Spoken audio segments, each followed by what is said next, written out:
Hello，早晨各位老友嘅，又係我Stephen 關啊。前幾日我哋咪講到如何增值投資金融學習嘅話題嘅。今日係5月30號喎，今日市況非常差喎，都跌咗成335點嘅喎，恒生指數。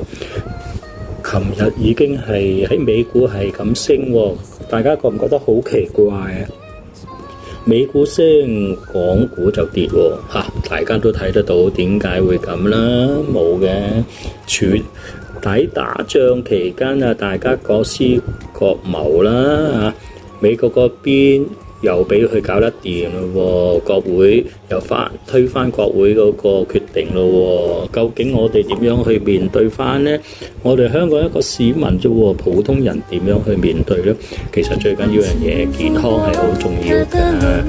有時賺錢唔係唔需要嘅，都係為咗自己健康生活，開開心心嘅啫。有時唔好睇得嘢咁大，最緊要健康。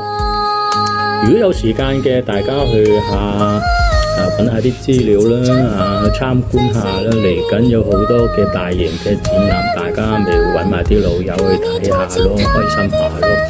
因為幸福唔係必然嘅，有啲嘢你覺得係好平常，其實唔係嘅。幸福真係一個好寶貴嘅經驗嚟㗎，唔係個個都擁有㗎。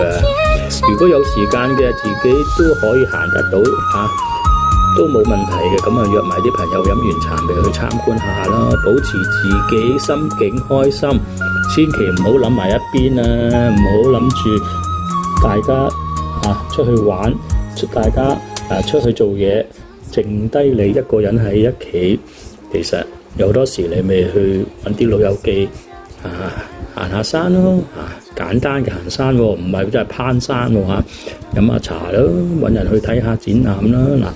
依家嚟緊應該好多展覽館都開嘅，我哋長者都有優惠嘅，大家要利用到你嘅福利去計劃下自己嗰個行程咯喎。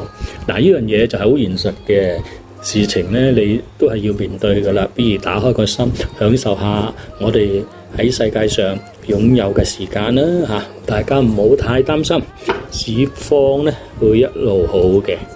正如我哋人生一樣，條路就係咁樣走法噶啦，冇避都避唔到噶啦，生老病死，不如開開心心。